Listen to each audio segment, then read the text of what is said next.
Hey there, believers. We're on our way to Braxton County, home of the Flatwoods monster, Bigfoot, UFOs, you name it, they got it. We're going to take a few days to camp, just check things out, see what we can see for ourselves, if anything. Worst case scenario, we're going to eat some good food, get away for a little while. Absolutely, I'm ready. Let's do it. Hopefully we have service. If we don't, then I'll just tell you about it when we get back. Right.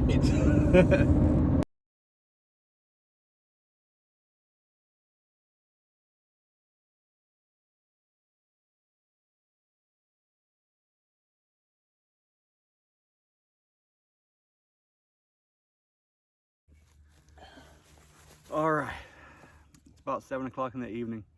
We finally got camp set up. You can see the TP behind us. We're out here on the Elk River, about 15 minutes from Flatwoods. We're gonna do some looking around in the morning, or sometime tomorrow. Tonight, we're just gonna listen. We're gonna look at the stars and look at that mountainside on the other side here. Let's see.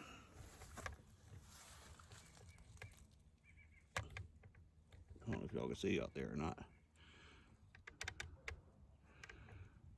All the stuff we got on this table. Yeah. We're set up. We brought enough stuff to stay for a week. We're staying for 4 days. Yeah. Keep these videos under a minute, that way I can put them on Instagram. All right. There. Stubborn shit. Got that birch bark burning, didn't you? Yep. What it took.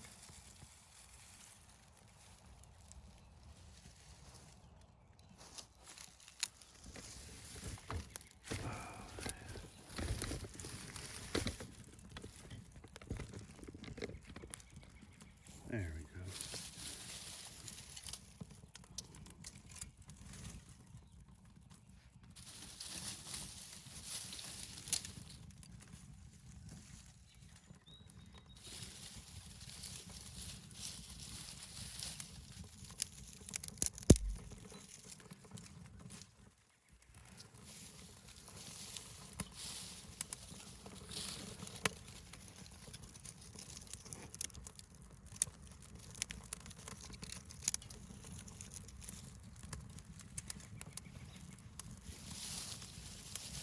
They've got a Damascus steel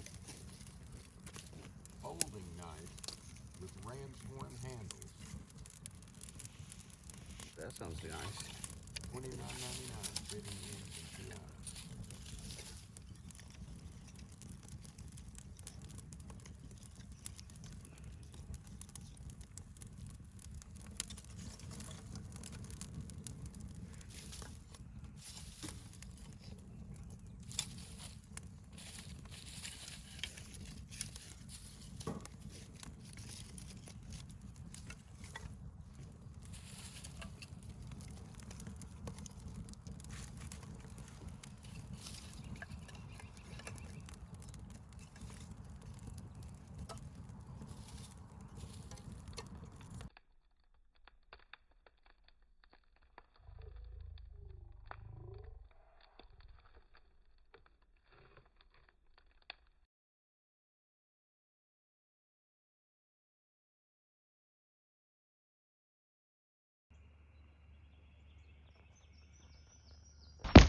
All right, this story is the worst fishing trip ever. Dad had a motorhome. And me and Dad and Charlie and Anthony. My uncles. Yes, my brothers. Went on this fishing trip in the motorhome. So we get up, and I don't know where we were. We were maybe somewhere in the northern part of the state, but we were in West Virginia. Hit snow on this mountain. I mean, it's just like, it was like a line across the road. Road, 2 foot of snow. So we didn't have any GPS in that time, so Dad just had his map. Right. He gets his map out and he says, well, we can get there by going back down and around and this way. Okay. So, it's another way out of the way, to go around all this bad weather to get to the campground. Because the campground wasn't up that high of an elevation like we were headed. So anyway, in the middle of the night, we finally made it to the campsite. We found a campsite right by the trout stream. It was 70 yards from the camper. Nice. So we set up, didn't even get the generator out, we just crawled into bed.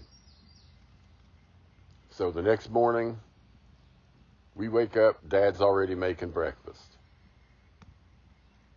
And so me and Anthony runs out, gets the generator, sets it back, starts it up, plugs the motorhome up to the generator. So we all had breakfast, and Charlie wasn't much of a fisherman. Charlie was going to stay back and help Dad, unpack things and get things, set up. And right. So me and Anthony went fishing. We fished all up and down that damn stream with not so much as a bite, nothing. Started raining on us. We fished in the rain. We came back, and they're like, where's the fish? Like, not a fish was biting. Dad was like, oh, bullshit.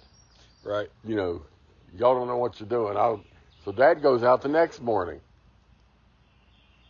Stayed out 2 or 3 hours, not a bite. Came back, and Dad said, this ain't right. This is, I'm going to call the DNR and see if they can recommend a place. Dad calls the DNR. They're like, where are you at? Dad told him. And the guy laughed. He said, that's a dead river. He said, that stream, he said, they poured some chemical in it because of a coal mine leak or something. Oh, my God. And it has killed everything. He said, and that was just recently. He said, there's nothing in that river. And that campground that you're in has been shut down because of that. Oh, no. So Dad's like, okay. It's radioactive. We'll pack up and head out. So then we start looking at the map, and I do not remember this lake name. But it was about 100 miles away in the opposite way of home. We were like, we're here. We've already wasted 2 days at this dead place. What's 2 more hours? So we drive out to that lake. Don't you know that they had gates up around the lake? You could get in the damn park and shit. But when you got to the lake, it was fenced off with no fishing until like June or July or something, And we were on one of the trips like me and you go on, the early spring. Yeah. So we were like, well, let's just go on home. This was a bust. So we're cruising on down the road, and Dad looks up and says, there we go. There was a sign that said Minnehaha. Dad whips down that road. There is a beautiful looking stream right beside it. We just find a wide place off the highway next to the stream. Pull the motorhome off. We all get our fishing rods, go down there. We're fishing still, not getting a bite. Swear to God, within 15 minutes of us getting down there, the DNR shows up with the stocking truck. These guys are carrying wash tubs full of trout. Yes. And imagine, the river, and there's a big-ass rock jutting out in it that maybe go out 10 or 15 feet. Uh-huh. We were out on that rock fishing. Yeah. On either side of that rock, they were pouring trout in the water. So we suspended our fishing while they were stocking. They left. It was like, good luck, guys, and got in their truck and left. I see the damn trout swimming all around us. Could not get a bite. They dropped them off with full bellies, Honest to man. God, we went from live bait to lures to, and Charlie put on a rooster tail and threw in there and snagged a trout in the side. That was the only fish pulled out of the water. I don't know if you want to tell me that tale, man. That's the truth. We just all, after, 2 or 3 hours of standing there watching the fish and... In a barrel. Nothing. You're fishing. We just threw up our hands and went and got in the motor home and just laughed all the way home. It wasn't in the car. About this was the worst fishing trip known to man.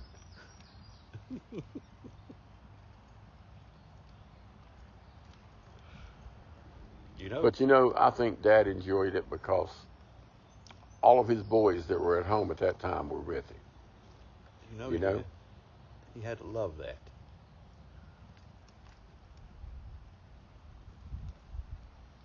That's what to take away from it. Dad took me hunting and fishing since before I could hold a gun. And when I got up size to where I could actually hold a gun, handle a gun, I got a gun. Yeah. It wasn't because Dad thought, well, he's mentally efficient enough to use his gun. I was just big enough to handle it. That was it.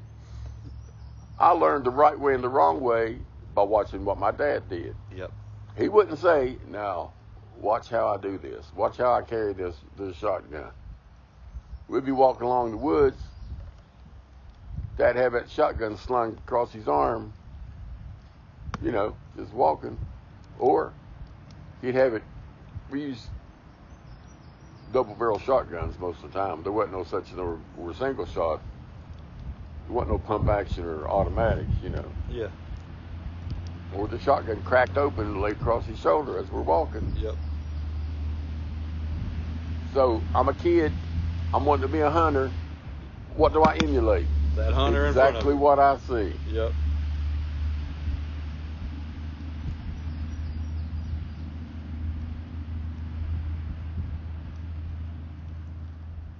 And subtle things, man. Like we were rabbit hunting, and I was with Dad.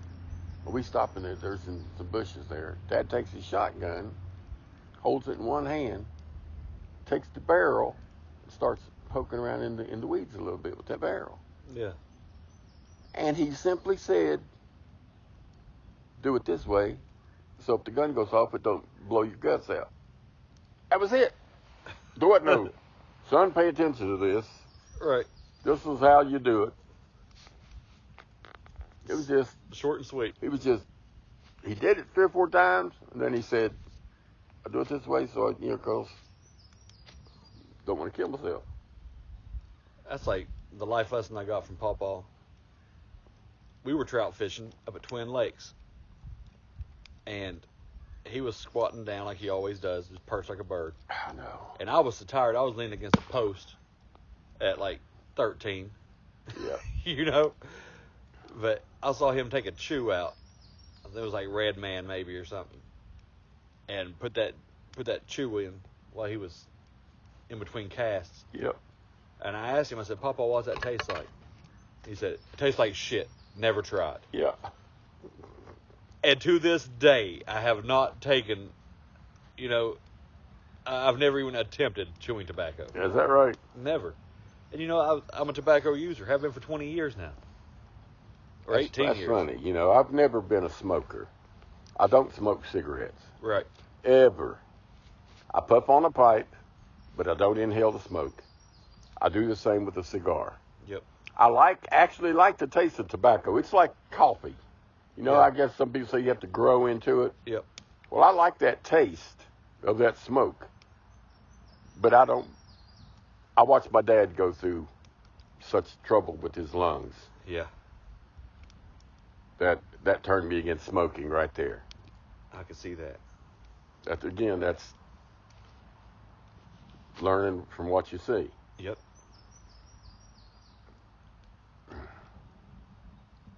Yep. I just hope that the younger generation's paying attention now. And you know what? Dad was a real hunter. Yeah. Yeah. Now, picture this. You know, we're left-handed. Yeah. Dad was right-handed. Right. So he's leaning up against the tree. And I guess off to his right was a big fat gray squirrel. Oh, yeah. Sitting on a log. So Dad raises that shotgun up, and the way he's sitting with the tree and the squirrel, it was a Browning with that ridge on top. Oh, shit. Yeah. The only way he could take a shot at that squirrel is if that ridge was right there. Against his nose. Against his nose.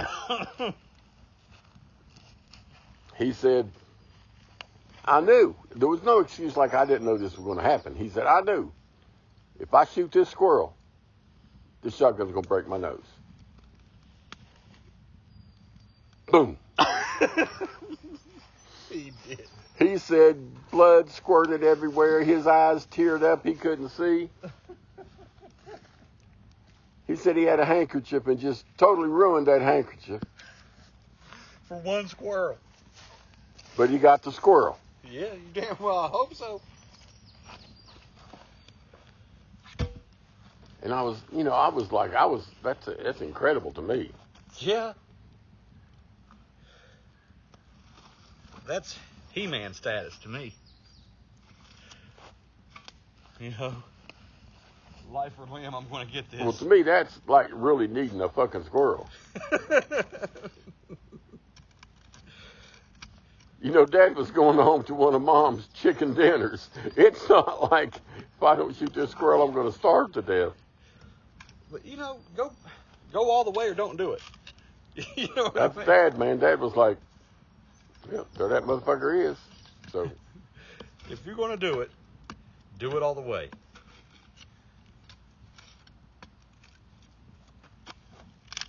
And he hunted all the way. yeah, he did.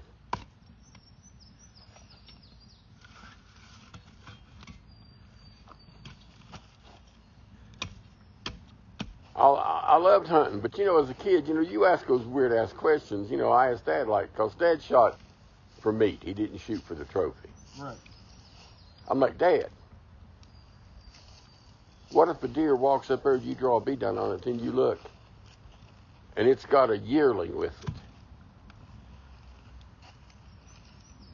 He said, I shoot her, and if I can, I shoot the yearling. And at that time, I was thinking, that is cruel, man. Yeah, you're cold-blooded. But now, what do you think? Shoot the deer, then I shoot the yearling. There you go. I would.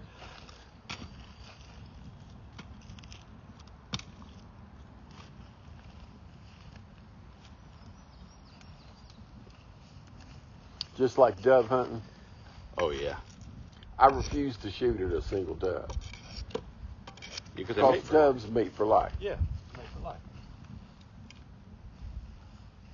And if I can't shoot both of them, I'm not going to shoot either of them. Do you think they mourn? Like, do you think they actually earn the name that they get? How could they not mourn, man? How could any creature not mourn? I've seen doves laying beside of a dead dove, or a duck laying beside of a dead duck on the road. How are they being written off as a lesser being when they obviously have feelings? They have feelings. And at what point does an animal develop feelings? You know? Well, another good example, man, is this guy was scuba diving. And he had one of those shark suits on. Yeah. Ain't no denying that.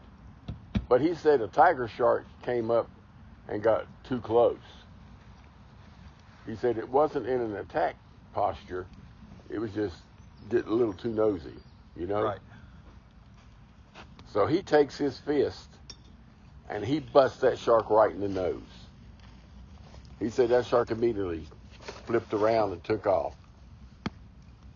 He said, and before he could get that satisfied feeling, yeah, I chased him off, that shark came at him like a streak of lightning and clamped onto his arm. Oh, shit. But like I said, he had a shark suit on. Yeah. But he said that attack was purely anger and retribution. Yep. He said, if I had gently moved it away or used my camera between me and it and got it out of the way, it wouldn't have done shit. But I popped it in the nose and pissed it off, and it swam off to where it was plenty safe, and then come at a run and go, man. It took him, you know how they're standing in the water, but, I mean, it took him off his feet and backwards. Yeah. You know? Well, I believe that sharks are probably pretty high up there on intelligence. You know, like, I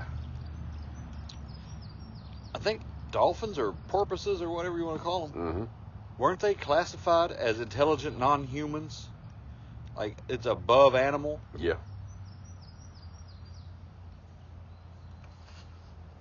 And I don't know how they can tell that. I mean, I'm sure the species has to go through a series of tests. Well, they can understand English and solve puzzles and... Yeah, I mean, what kind of tests do they actually give them? That's what I'm wondering. Well, I've seen some of the aquatic tests, you know, like can you move this block through this square hole and make it fit kind of thing. Yeah. You know? Can you stack these rings in diameter, you know, whatever. I saw a perfect little meme. You know, the put the square block in a square hole and the round block in the round hole kind of shit? Yeah. The guy sat down and he had that exact setup sitting there. He said, and it all depends on your perspective. He picks up the O, sticks it in the square slot, picks up the long piece, sticks it in the square, picked up the star, stuck it in the square slot. Everything fit through the square slot.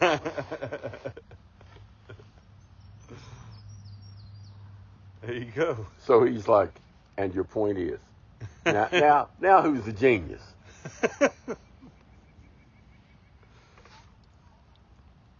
Well, there's another one of them sayings that I don't know exactly how it goes. You know, I'm not good at quotes. But if you want to find the easiest way to do something, ask a lazy person. Yes, true. You know, they will find That's me, man. the least amount of effort it takes to get the job done. You know? Yes, we will. That's why I think, like, inventors, they're like lazy procrastinators. They're like, what can I do? What Jig can I make? What Yes. tool can I make? And they will get distracted and get lost in the details of just trying to get out of doing something the hard way. Yeah. You know, whatever it takes to get that job done. So thank you to you lazy ass inventors out there. Yes.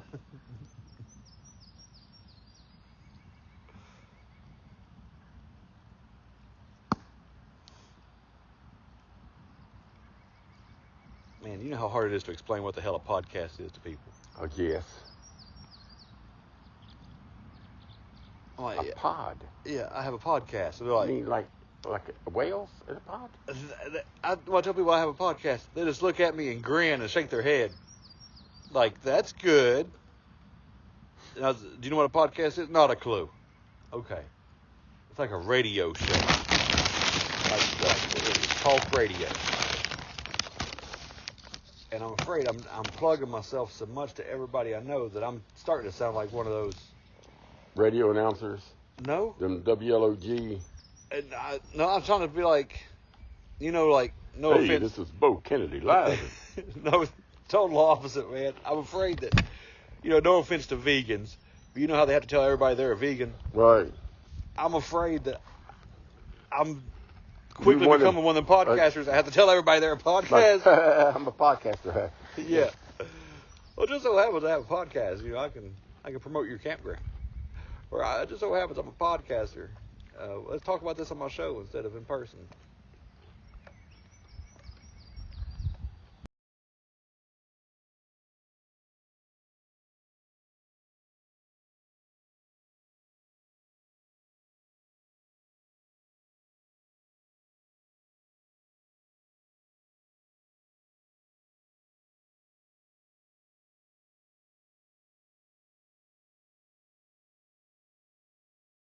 When I was still working for Uncle Sam, but got this nice bright lens. I'm gonna try to catch the sun, get an ember going on my char cloth, and start a little fire.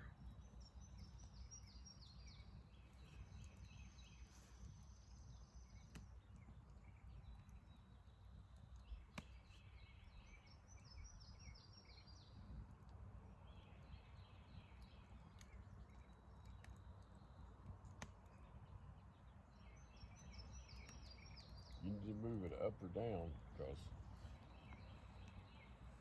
that should have made a spark a long time ago. It did. I was leaving it there while I was watching it smoke. Oh, okay.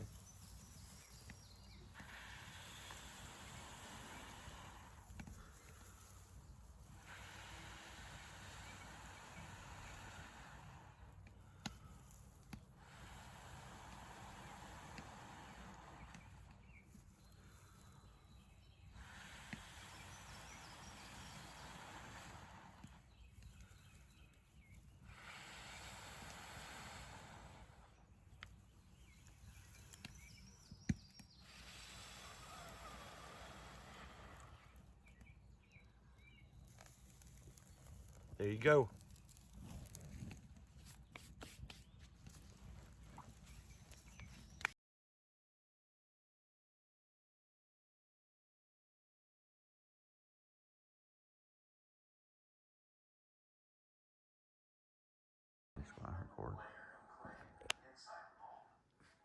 Yes,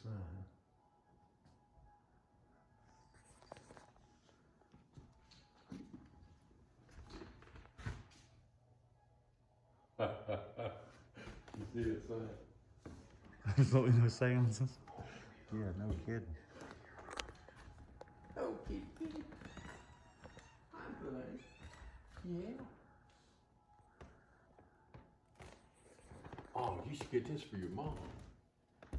Oh, yeah, that's not for sale. Ceramic cast. That's one of the original casts. I like that green. Yellow. I do too. Hey, kitty cat. Hey. That's right there.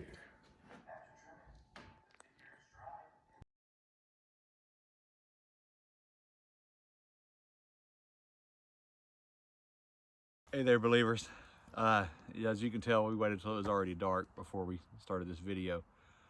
But I just want to give you guys a heads up of what we did today. We went up to Flatwoods, went to Flatwoods Monster Museum, checked it out, tried to see Andrew, tried to do a live video. You guys know I suck at technology, so I had no clue how to do it. It didn't work. But we walked the riverbanks here, found some tracks, found deer tracks, coyote tracks maybe, saw plenty of things, you know, bats, birds, ducks, deer. No sign of anything cryptid. Unfortunately, it's just been a very calm, but fortunately, very calm and relaxing. Peaceful. Yeah, peaceful vacation. So we'll strike out again tomorrow and see if we can see anything. All right, good night.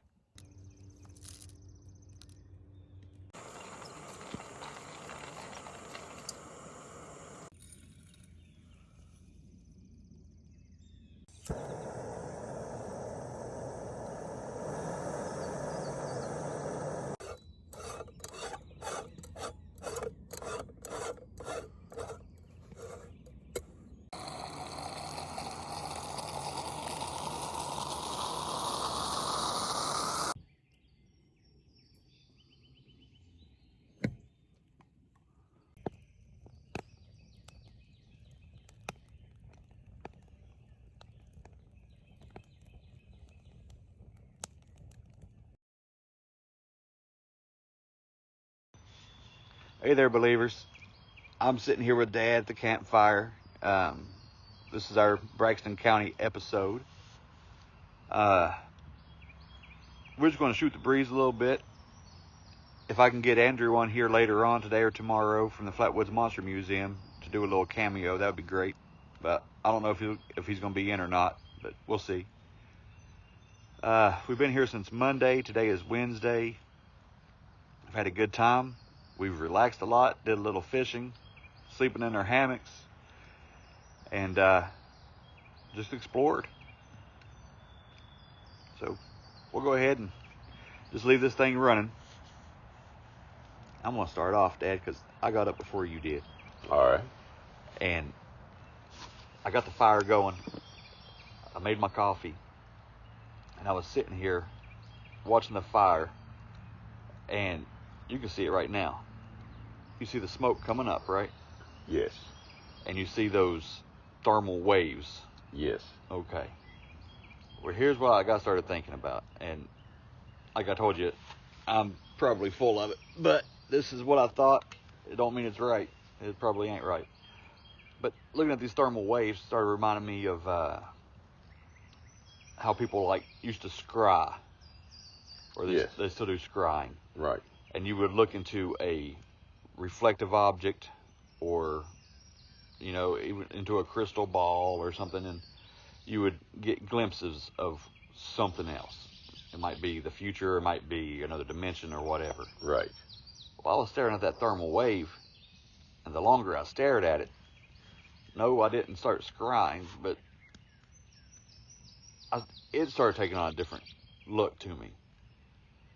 And I thought at first, this is what people talk about when they see the predator type Sasquatch activity or whatever. Yes. How they can see it move. I just noticed it does look just like that. Yes. Well, I was thinking maybe it's accidental scrying. Maybe they're seeing through something to get a glimpse of another dimension, maybe. Or I started thinking about how when there's a massive thermal wave, like if you're in the desert, and you see the heat waves coming off of it, off the desert sand, and people hallucinate and see mirages. Well, maybe that thermal wave is creating almost like a scrying effect or a portal type effect. Okay. To where when they're looking, they're seeing, a desert or oasis instead of a desert. It's almost like paradise they're looking at. So, I don't know. Maybe what we're looking at is kind of like the upside down. It's the opposite of what we have here. They're in the desert. They're seeing beach and sand, or oceans and palm trees. People are in the woods and they're seeing the things that we can't see in the woods. I don't know, but it was just something I thought about when I was standing here looking at the fire. Well, that was a good thought, because looking at those waves will absolutely hypnotize you. Yeah. Yeah, I don't know. And I guess it's what's on your mind is, in a state like that, is what you're going to see. Could be. The people in the desert. What you want. Dying of thirst, that's all that's on your mind. Yeah. I don't know. I don't know either,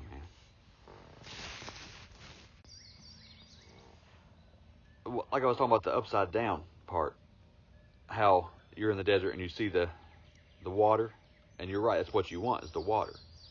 But maybe it's just like an opposites thing, where I'm looking at a heat wave from the fire, and the way it was coming up from the logs and from the fire is undulating, and it looked like water. Yeah. Which is the opposite of fire. The ocean is the opposite of the desert. It's just like... Well, here's something silly, but here's an analogy. You keep talking about, that looks like water. The predator thing looks like water. Yeah. On Stargate, whenever the Stargate opened, mm-hmm. it looked like water. Really? It come bubbling out. See, and people have seen these flying cryptids too, right? Yes. There were people in, I think it was Kentucky, that saw something flying and said it looked like a stingray. Like 100-foot wide, like a manta ray, just undulating, floating, you know, the way their wings ripple and stuff. Mm-hmm. They said that's exactly what it looked like. And it wasn't just one man. His wife was with him. And it crossed between houses. They said they could see it for like 2 minutes or something before it just went behind the tree line. So what if this is water? There ain't no what if. It is water. You know, when the weatherman says humidity today, that means that's how much water is in the air. Yeah. And what's getting superheated, because I don't think you're going to see air, Yeah. you know, burn, but the water will. The water starts evaporating, causing those ripples in the air. And I'm sure there's some kind of scientist that's like, you know, it's the temperature and whatever of the air surrounding it is bending light and whatever. I don't care. I'm talking metaphysical senses. What it triggers in your mind. Yeah. Yeah. That's why, you know, some people are psychic and some people aren't. And I could sit down with a deck of tarot cards and flip them over and wouldn't have a clue Right. what I was looking at, you know. I don't know. So, you know, it like I said, it's whatever's in your mind. That's what your brain's going to manifest. Yeah. But what about people that at the time of their encounter said they had never believed in a Bigfoot before, and then they had this wild, almost paranormal, supernatural Bigfoot encounter? Honestly, if you're not going to call them all liars, you can't call any of them liars. Right. Because we don't know what the truth is. Right. We're not there. Right. And that's why I don't deny anybody from coming on the show, man. Right. You know, and I say it all the time. Reality is subjective. Because it's this simple. If I believe in Bigfoot and you don't, then my reality is different than yours. Better example. You and your friend are sitting on the couch. He pops a little tab of acid. He starts seeing things that absolutely are not there. To me. To you. Right. But to him, they're there. Right. Yeah. So who's in reality?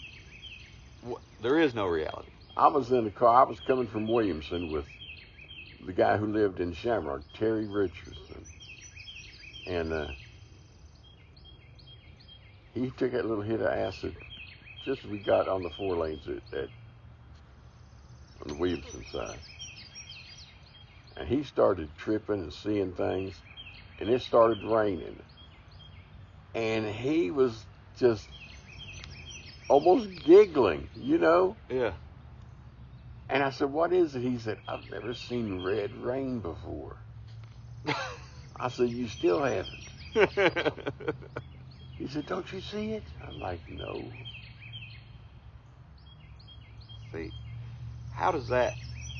It affects some kind of chemical composition in your brain. Right. But it affects your vision. It's like a hallucinatory. Are you just seeing it in your mind's eye? Or are you seeing it with your real eyes? Did it open up a third eye? Yeah. Man, we need Diva Daniela here. Yeah, she could probably explain most of this. Well, yeah. But to be honest, to me, that's her explanation.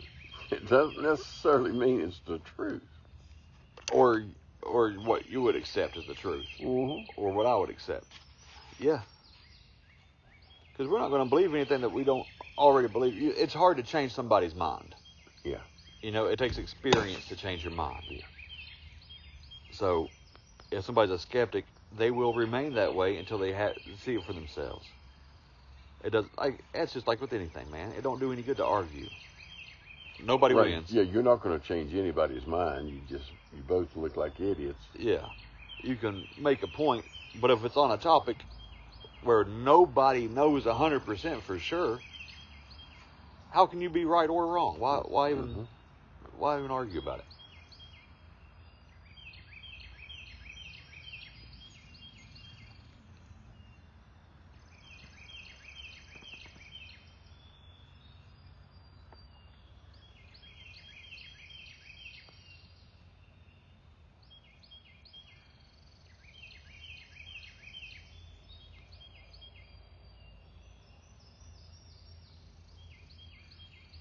That's peaceful, man.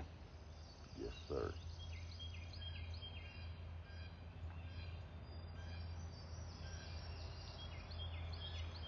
And maybe since tonight's our last night, maybe this is the night that we'll see or hear something good. Or catch a fish. Yeah, yeah, that'd be great. They should change this from the Elk River to the Dead River. Just kidding. Now, we're in a bad week according to the Farmer's Almanac, right? Yeah, yeah. It said there's like a 16% efficiency in Poor. fishing. Yeah. So it's in the signs, which is another thing I do not understand, but it must work.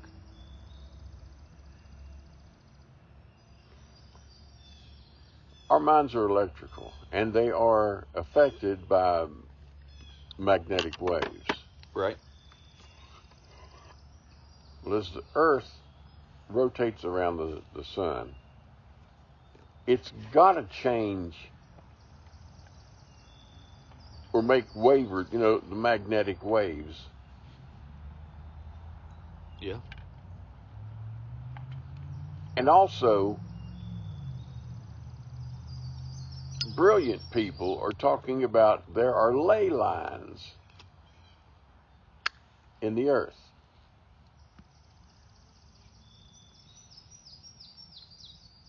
Which are like electrical wires. They're energy tracks, I've heard a lot about ley lines recently. Now, if I can remember what we was talking about.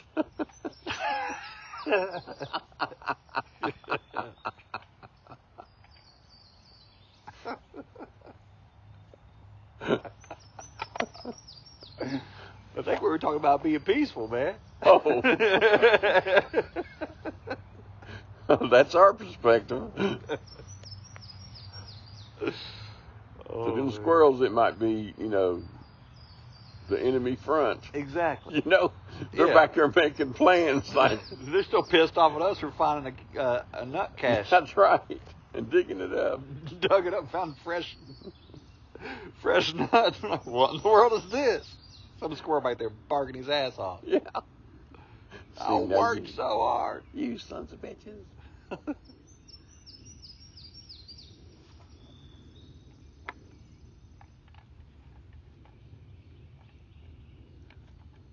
I had a boss at the NSA that said, learn something new every day.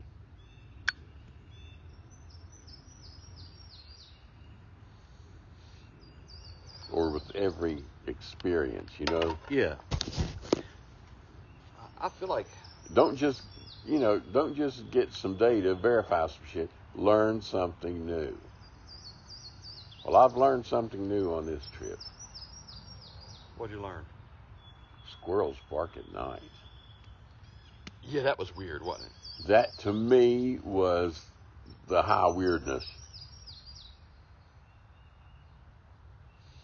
But every camping trip we've been on... And that little son of a bitch sitting behind our tent, crunching. Right behind our tent. And you could hear his teeth breaking on the... Yes! on whatever he's eating, that cache of nuts. Because there's no nuts growing right now. No. But a lot of the trees around here have those kinds of conditions. Yeah.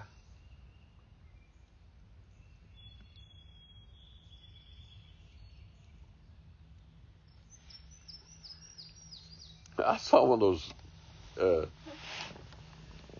wasn't an Animal Planet thing, I don't think.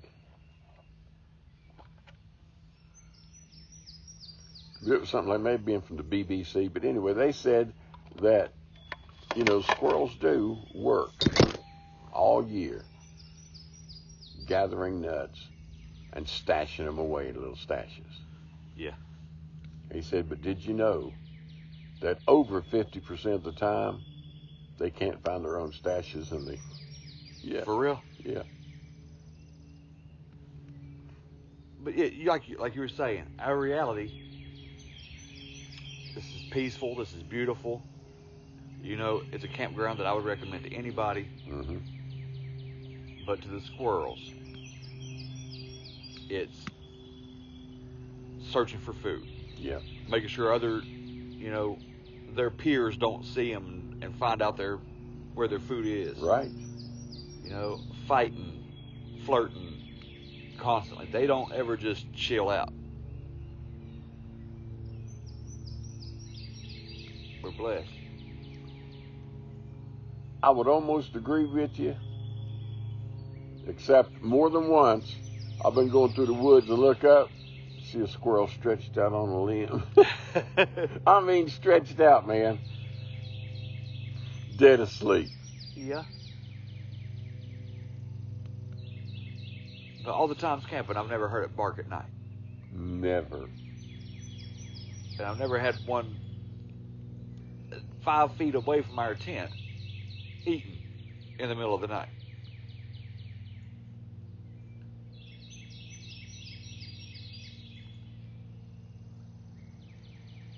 That's as weird as it gets. Then pretty normal day, pretty normal week.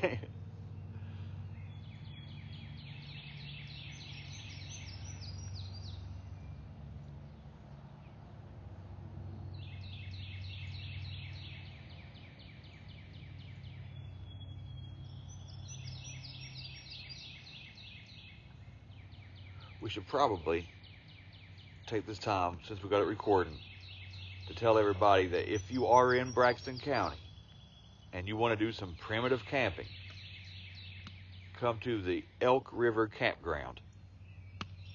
You can Google it. It's the one in Frametown, West Virginia. It's about 3 miles from Sutton. But there are multiple Elk River listings. But it's just simply Elk River Campground in Frametown, West Virginia. The guy who runs it, his name's Jason. He's been super cool with us. When we come down here, we had a stack of firewood that would take us probably 10 days to go through, waiting on us. A big flat open area. There's nobody else here tent camping. There's a lot of camper trailers and stuff up there, but it's in a different section. We can't even see theirs. They can't see our tent, and it is just the whole river bottom wide open to us. At least 100 yards on each side. Nobody else is even around. So, if you want a nice private spot within just a few miles of, more action, this is a great spot to go to. The Elk River Campground in Frametown, West Virginia. We're coming back, right? Oh, absolutely. Absolutely. I love it here.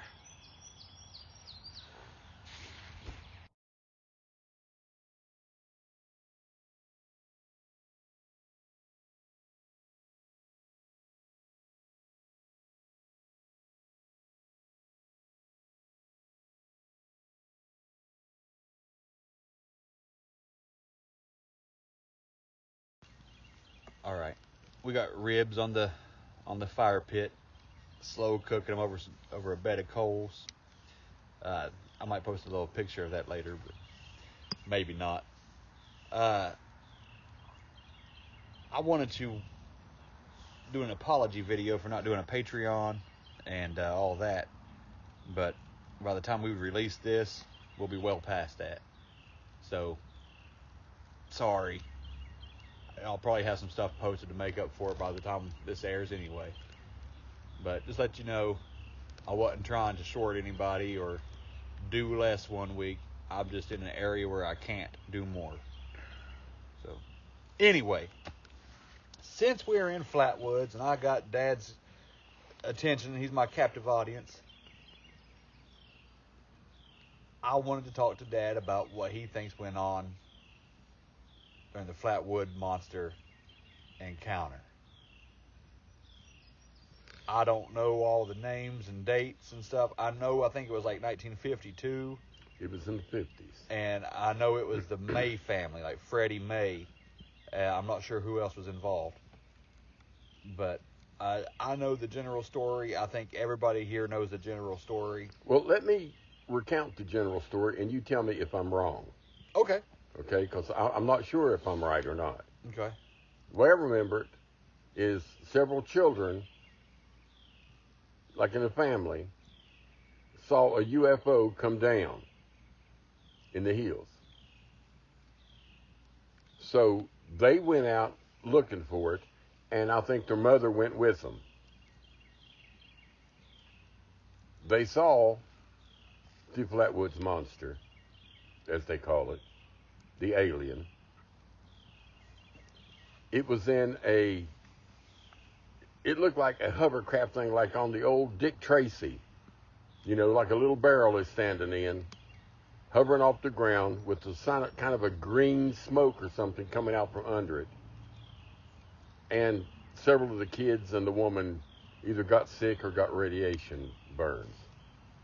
That's what I remember. So tell me what your story is. I think you hit the keynotes, man. A kid or two or three saw a fireball come down out of the sky. Right. Which, by the way, they found out that thing had been tracked. It had been seen. So there's no doubt that there was something there. Right. Something really did crash. Crash or land. Going over other states before it got here. So something came down here in Flatwoods. They went and got, I think, their mother and a young man who I think was outside the family, but he was a friend of the family or something. And they went up there and had this encounter. And there's been a couple of different variations from what I've heard of what it looked like. Mm-hmm. But I heard that it looked reptilian. Yeah, I've heard that. And what they picture as the Flatwoods monster now was its breathing device when it was standing. It wasn't standing there in a robe and that big, right, ace-shaped head. That it was floating in that canister, and it had a helmet on that resembled that. And when it took the helmet off, it looked more reptilian. Well, see, I don't know if the one they encountered, I don't think it ever took a helmet off. Okay. If I'm not mistaken, near here, days later, someone saw something like that too, without the suit-like device on. Okay. So I don't know if that's just, fandom fiction or if that really happened. But they had this experience. There was this oily substance on the ground. There were no tracks visible. There's that noxious fumes. It had the spindly red arms. It was floating in a type of hovercraft. It had his lower half. Some people have described it as some kind of flotation device, and some people described it as it looked almost like a metallic skirt-like thing with tubes or whatever. So yeah, it's probably some kind of hovercraft. But and that's all due to perspective. Yes, that's all perspective. But they saw something. Indeed, they did. It was taken seriously enough for the military to come out and get involved. You know, I think the FBI came out and got involved. Yes. And I know that Project Blue Book got involved. Dr. Hynek come out here himself. So, Well, here's what I think. I don't think it crashed. I think it merely landed. oh yeah? To throw a little spice in this, me and you saw a UFO. Oh yeah. What we saw was a green flash of fire. It looked like it was, you know. Yeah. So, what if that's a similar craft to what these people saw? Could have been. You know, and they think, oh, it was a fiery crash, but it actually just landed. Right. The alien got in its little hovercraft thing and Gonna do a little reconnaissance around, and these people come up and they had an encounter. And I think that it's emissions from that little hovercraft, whatever powered it, was toxic to humans. Like you said, there was an oily substance on the ground, but they said that green smoke was coming out from under the bottom of it. Right. You know. And so that holds true because I saw a green flame in the sky. Right. You know, and if that's what they saw when it landed, maybe that, whatever it uses for propulsion, comes out as a green flame or green smoke or... It could have been, man. I don't know what they saw. I do believe it was some kind of alien. Yeah. If I would be classifying this and, you know, doing, they call it a cryptid. It's not a cryptid. No. I wouldn't call it a monster. No. I'd call it an alien, a visitor, something. Yep. Yep. I would not call it a monster. It was something that was a part of this UFO coming down. Yep. Surely those two things were connected, and it wasn't like a big fiery comet Right. hits the earth right beside what just happens to be some reptilian looking creature. Yeah. Right. And this unlucky family was just haphazardly stumbling upon it all. No, it was an incident, and it was a national incident because the federal government got involved. Okay. And wouldn't that be nice when we have Have UFO come right down the river? I was thinking when we get full disclosure on June 1st, if the Flatwoods monster case is included. That would be good. And they could, because that's something that we're both interested in. yes, that would help settle it. I'm sure we butchered all that. We may have, but, you know, this is our perspective of what happened. Yep. If And somebody else knows any more or has heard a different story, put it in the messages and the responses. there you go. That's what makes folk stories too, man. True. You know, you never know. They could have saw a shooting star, ran up on the hillside, one kid jump scared the other kid, and they run back home and make up a big story. Yeah. I don't think that's what happened. I don't either, because the mother was there and she got sick, you know? Yeah, man, it was a real incident. It was a real incident. Some of the people that this happened to, or got to experience this, however you want to word it, are still alive. Oh, are they? Yes. I think his name is Freddie May, or Eddie May, or something like that. But yeah, he's still alive. And Bo, that would be who you want to call to get on your podcast. yeah, but I don't think he's doing much talking anymore. He's an old man. I think, if I'm not mistaken, Dad, do you ever watch Small Town Monsters on YouTube? I've watched it once or twice. I haven't Okay. watched all of it. Well, I use Amazon Prime to watch it.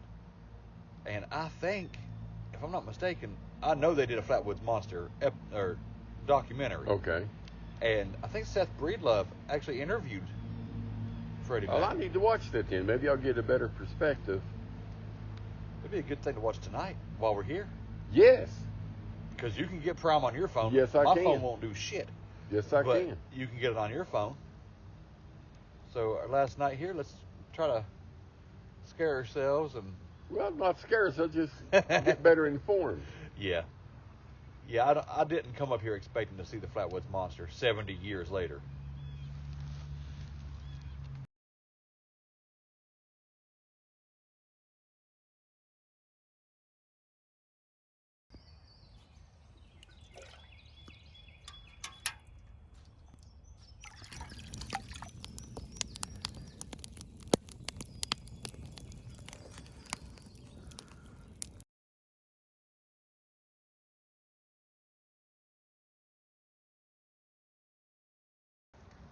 All right. It's hard to keep this thing recording, so of course there's going to be pauses and breaks and stuff.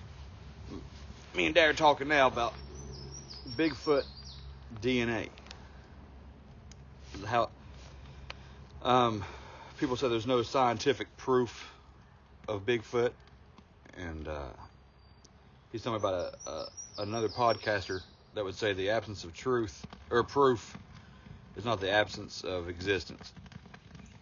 And we started talking about the DNA samples that have come back after they got tested. Now, what'd you say?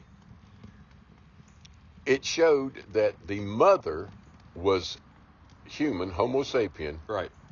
but the father was other, and they can't match what the other is. So, was it Bigfoot?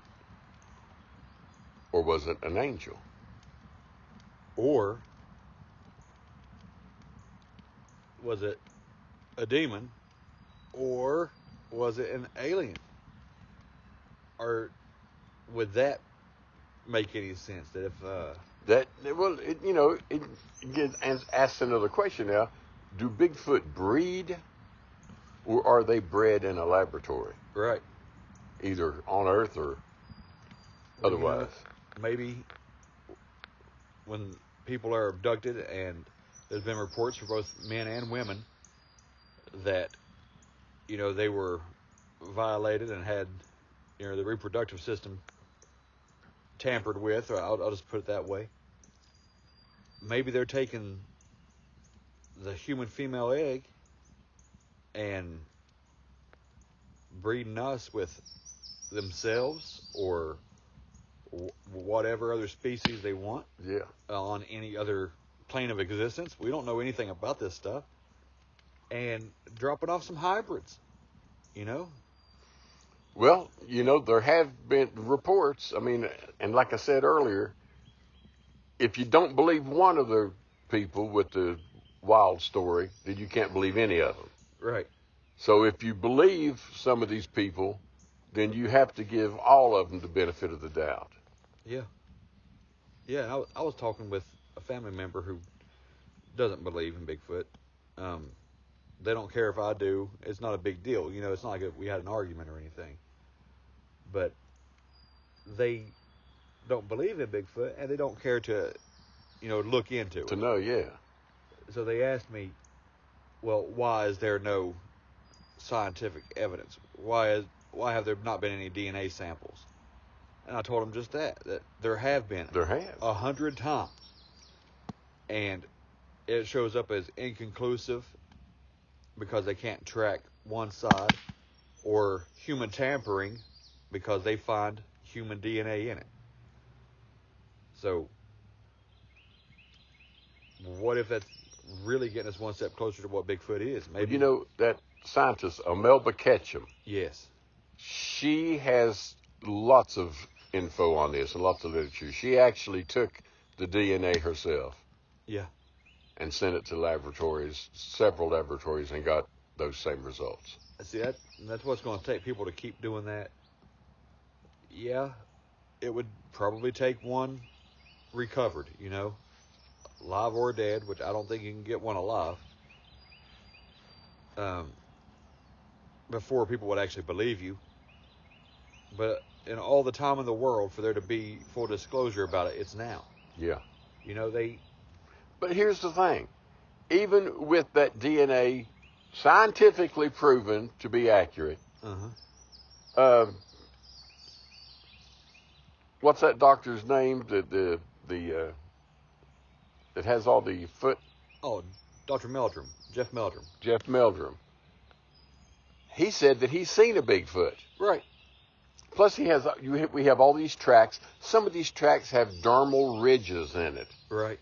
Which can't be duplicated. Right.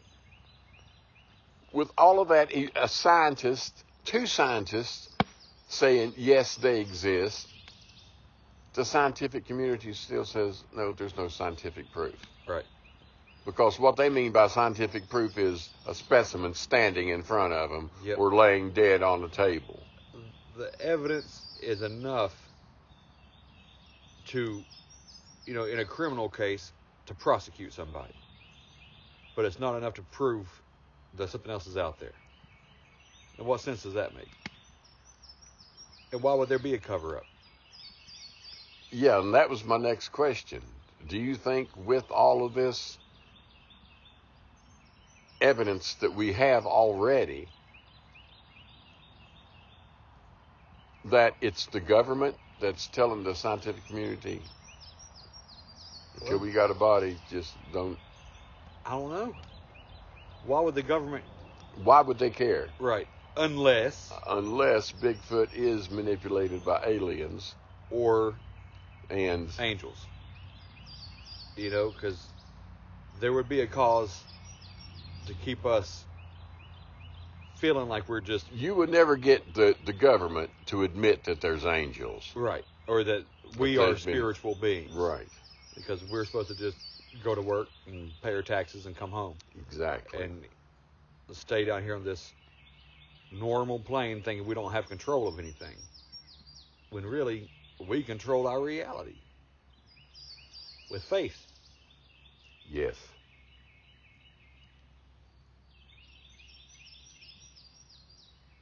But I don't know. Unless it's one of those reasons, I don't know how the government would even care enough to get involved. I don't think they would. So what does the scientific community have to lose?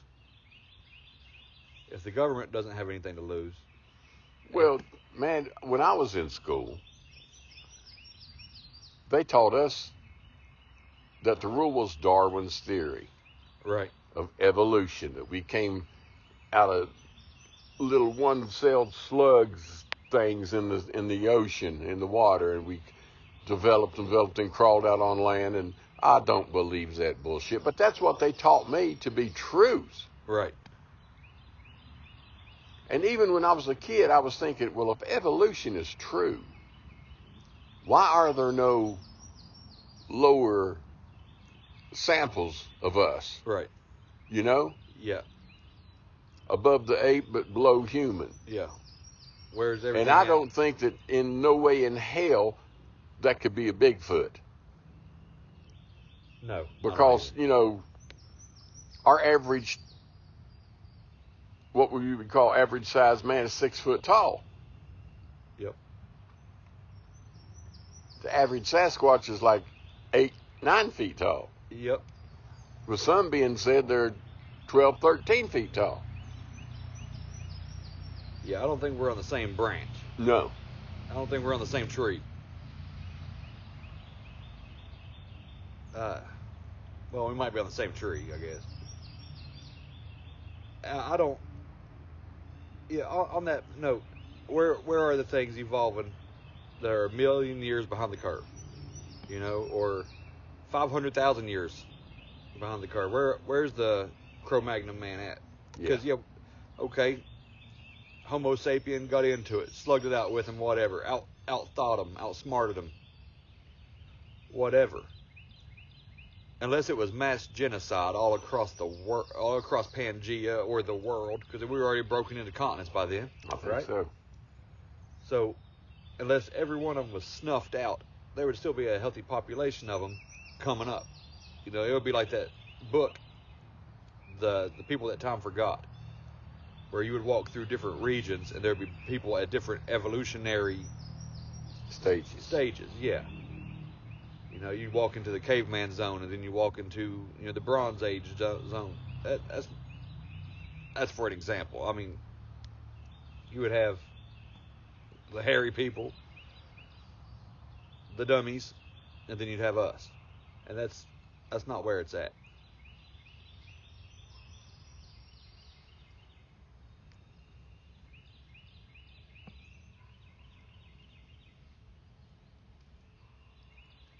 Here's something that's totally sort of kind of off subject.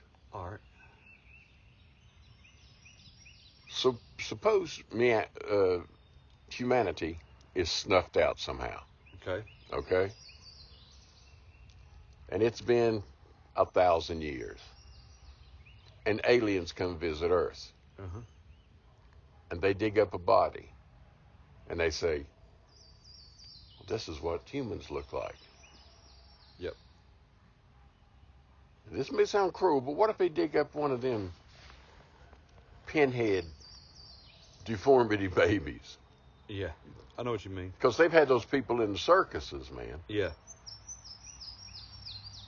And they find that skeleton and they date it back to, our time. They did, well, this, Yep. this must be what humans look like. Yep. Or they go to a children's cemetery.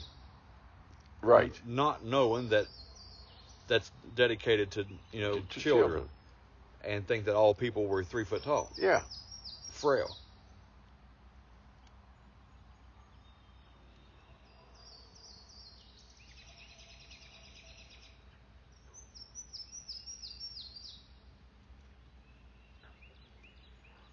Got a lot of downtime, don't we? We do. I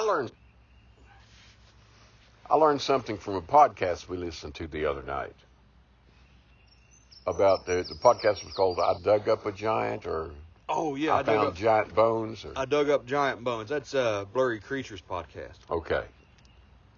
Yeah, I was playing that when we were going to bed. He stated that in most of these burial mounds found in the United States, if there is a giant in there, Right. there will be 2 smaller people bound and right against the giant's feet. Yeah. The 2 smaller people that were bound at the giant's feet were Native American Indians. Yes. The giant was not. Right. Right. Now, these giants were what, like 9 feet tall? They were 8 to 12 feet tall. 8 to 12 foot tall.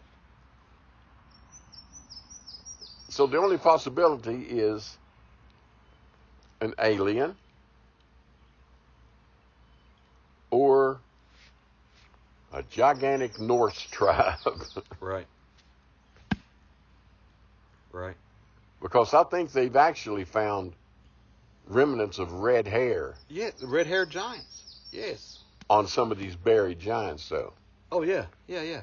So were the giants their chiefs It would seem like it. or their gods? I don't know. But there are tons of mounds around here. Yes. Especially down towards the southern part of West Virginia where we're at. Kanawha County, Logan County. Somebody even mentioned one being in Chapmanville, where I live. I have not seen or know of any place where there would be one, but I'm trying to find out so I can go check it out. Charleston is the closest place I know. Yes. And there are 2 or 3 still up in Charleston. A lot of these mounds, I think they said there used to be like 1,500 in our area. Wow. But farming and, growth, population growth. Well, just the took care of forest that. itself, Yeah. That guy Billy that I spoke to that was on Finding Bigfoot, Yes. he didn't say it on the show, but he told me on our interview that there was a couple of mounds on his wife's property. Okay. So there were definitely giants in America. We know that. Well, let me ask you this then. Just say it. Okay. What if those giants that we're finding in these mounds are actually Sasquatch? I've thought about that too. Because they did not say in that report that the small people buried at his feet were Native American Indians. Right. The giant was other. Right. They didn't say that was human. What if it's a Sasquatch? Right. What if the Sasquatch, the Indian people, revered them because of their skills in the mountains, and that in some instances at that time, Sasquatch actually became the chiefs of these Indian tribes? I don't know, man. That's the thing. And that could sound plausible, that could sound ridiculous, but we weren't there. Exactly. The only history that we know is what has been handed down. Mm-hmm. And believe me, it's all been whitewashed.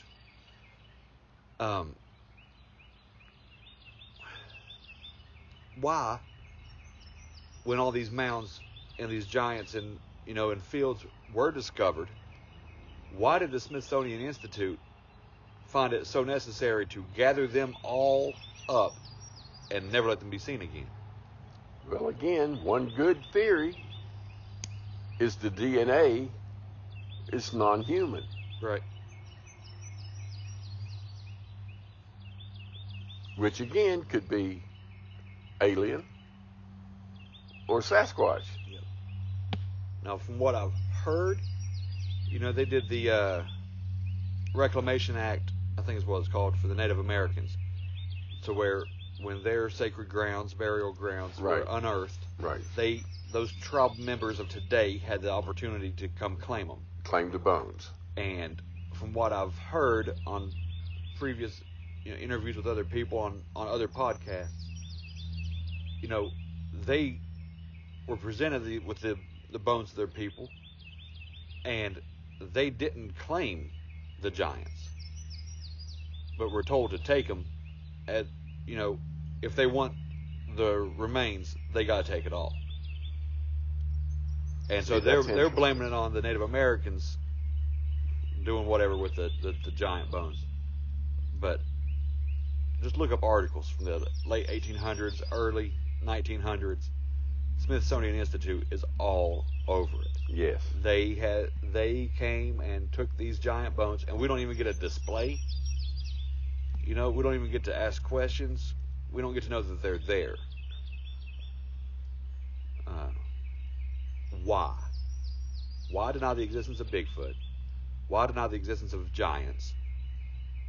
Why deny the existence of UFOs, alien life? All this time, unless there's a spiritual aspect that goes against what you're being taught in science. You and I may be looked at as rebels or something. Yeah. Because of some of our beliefs.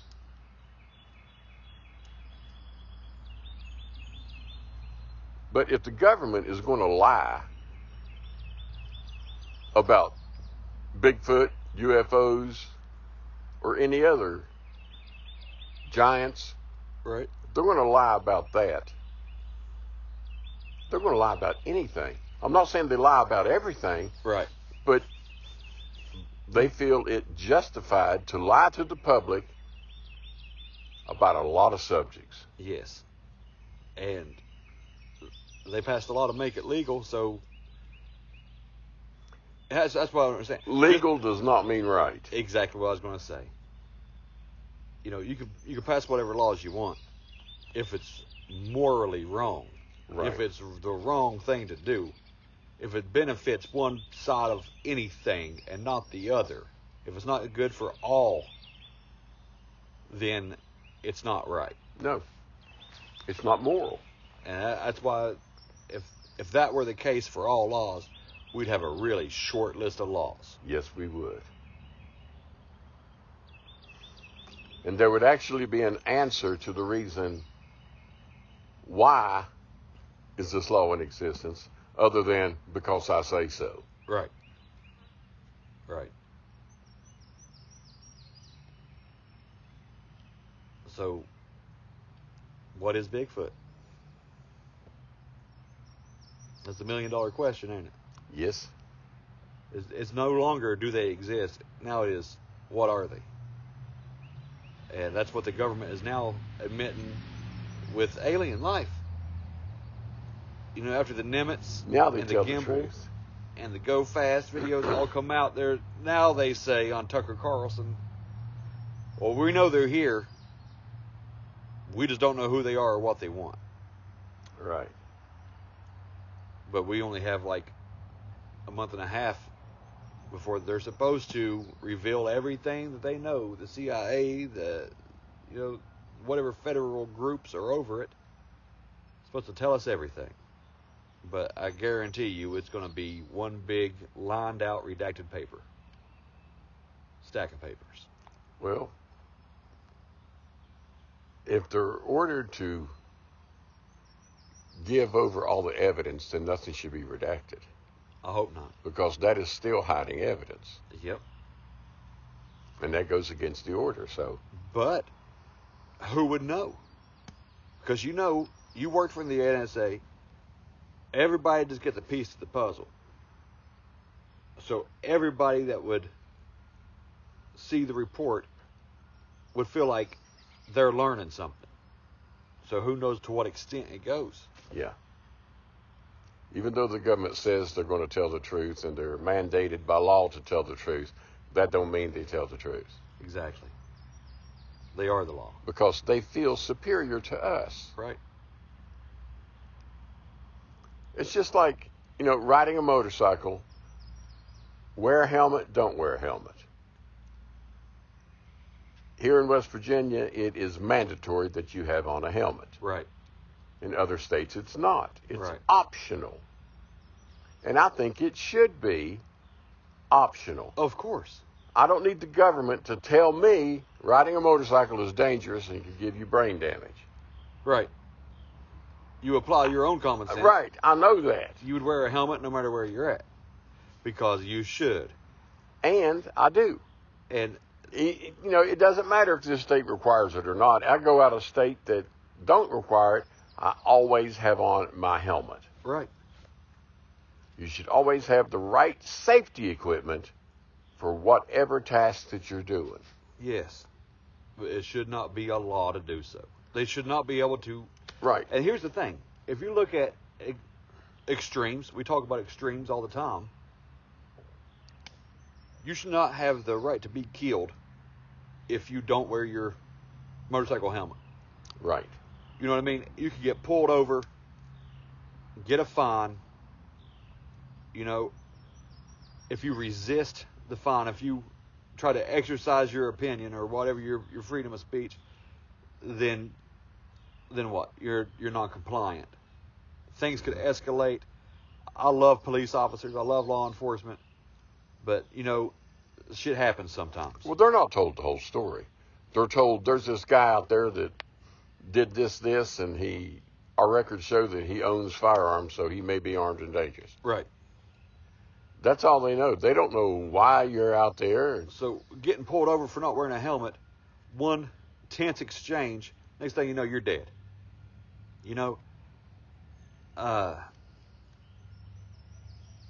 Why get pulled over to begin with? Let people have their own freedom, their own choice. It's up to you to know what's good or bad or what you should do for yourself. If you're not, it's this simple. If you're not hurting someone else or someone else's property, there should not be a law against it.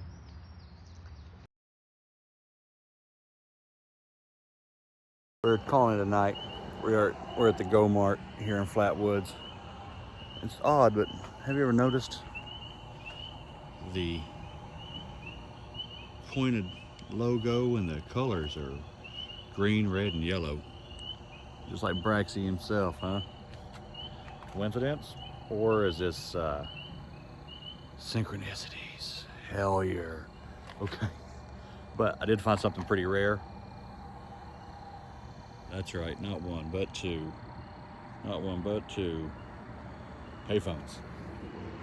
All right, we're gonna be going back to the campgrounds. It's the last night. I don't even know if I have time to share this post. So if you don't see this until I'm back home, I want to apologize for not having Patreon and YouTube loaded, but I will, okay? I will.